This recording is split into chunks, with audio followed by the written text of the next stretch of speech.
Hey, welcome back. Today's saga has it all: empathy, betrayal, legal threats, and heartfelt apologies.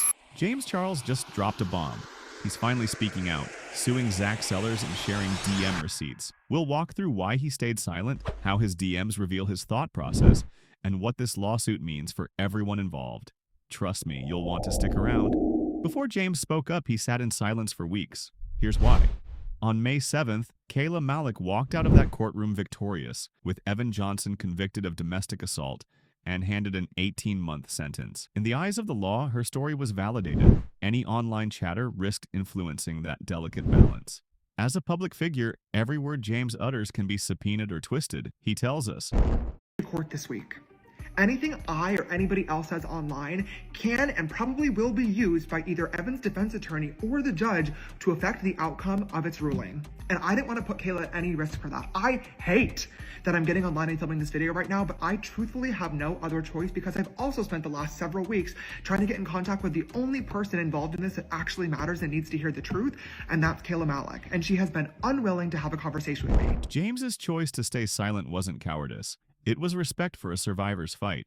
He prioritized her freedom over his reputation, a rare move in influencer land. Imagine wanting to speak out, but your conscience and the courtroom tell you to stay quiet. That tension sets the stage for everything that follows. When James finally did speak, he began with the line we all needed to hear. Abuse against women? Unforgivable. James's opening salvo makes it clear. Let me make that clear. I don't support him, I don't support violence against women, and I sure as hell do not support the disgusting, deplorable, violent, heinous acts that he committed against Kayla Malec behind closed doors. This is his bedrock, aligning publicly with survivors, drawing a bright line between right and wrong. That moment felt like a collective sigh of relief. Finally, someone famous saying what needed to be said. But instead of closing his TikTok there, James hit us with a legal bombshell. He didn't just deny allegations, he threatened defamation proceeding. In effect, he said, if you lie about me, see you in court.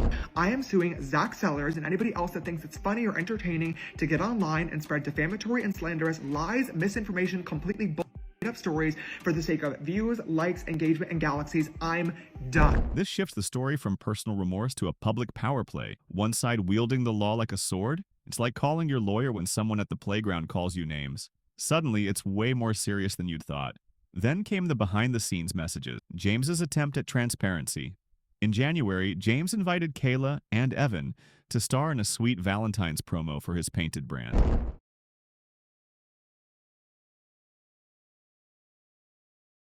I'll do. I should have. Reading it back now, it is super clear that she was using humor to cope, and that is perfectly fine and valid. But at the time, I genuinely interpreted these messages as a messy breakup. Maybe he cheated, maybe they got into a drunken argument that ended badly. I could have never imagined what she was actually going through behind the scenes. I wish that I would have asked more questions, but frankly, I didn't feel comfortable doing so. First and foremost, she obviously wasn't ready to talk about it yet based on her last message. And secondly, me and Kayla Malec just weren't close friends. I don't say that to take away from her feelings about this. I don't say that to undermine what she went through. We've only met a couple of times. We collabed in 2023, she guest starred on a podcast with me in 2024, and we hung out at our mutual friend's Halloween party back in October. We've never hung out one-on-one. We've never had a deep conversation. I just really didn't know her that well to be able to interpret these messages and have a better idea of what was actually happening behind closed doors. This candid admission reveals his blind spots. He thought she was joking, never suspecting the trauma behind her words. Texting is tricky. Tone and context can vanish faster than a Snapchat pic. Next, he owned up to befriending Evan before the full extent of his actions came to light. Evan reached out, sharing a vulnerability script straight out of a drama series: therapy, church, self-improvement.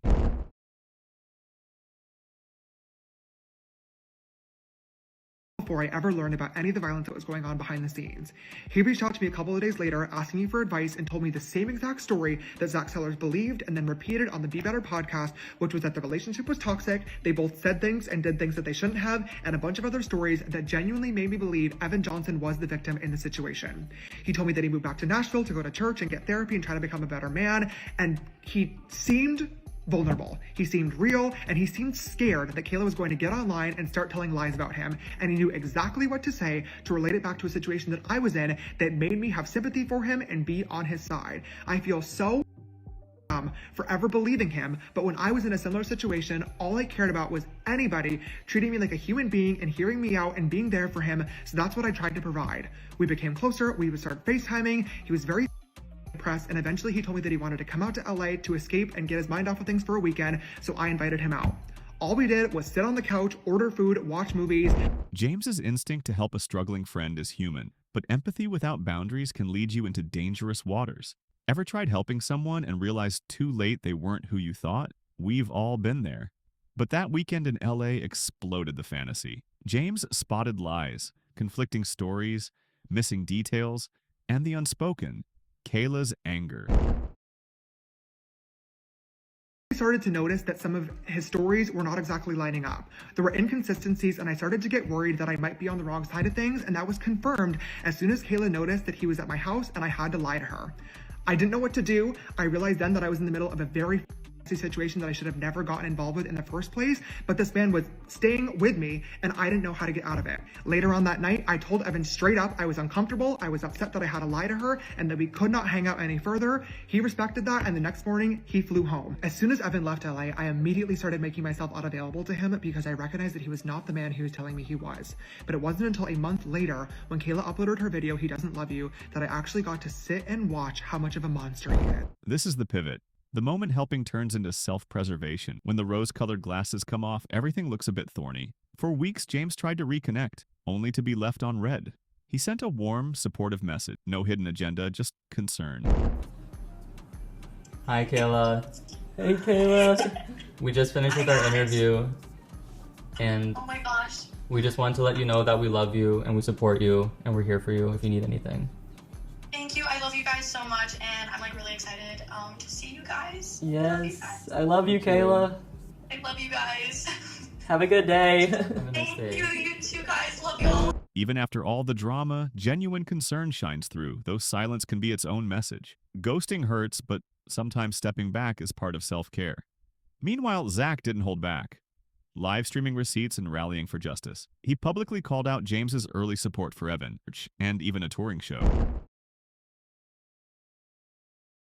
Was because he was physically with Evan as his best friend, supporting him every single day. It took me 3 days with Evan to realize that something wasn't right here. It took Zack 3 months. So to act this way privately and then to get online as if I'm some monster was wild to me. What started off as a video of James Charles supporting Evan Johnson behind the scenes snowballed into more videos, more content, and then live streams. Every single night, Zack has been live asking for galaxies in exchange for showing more receipts. He's been asking his followers for their cities and locations so he can go on tour with Kayla after this is all over with. He's even been asking for donations on PayPal to fund a merch line. When James threatened to sue, Zack fired back. Hey James, so I'm on here because I'm responding to your video because you're gonna sue me, and I can't wait to receive those papers and take this to court because everything I have spoken about is the absolute truth. Kinda crazy that you've been blowing the hell out of Kayla's phone up and she's not responding to you because she knows what you are and she knows the character that you are and she knows it's the absolute truth.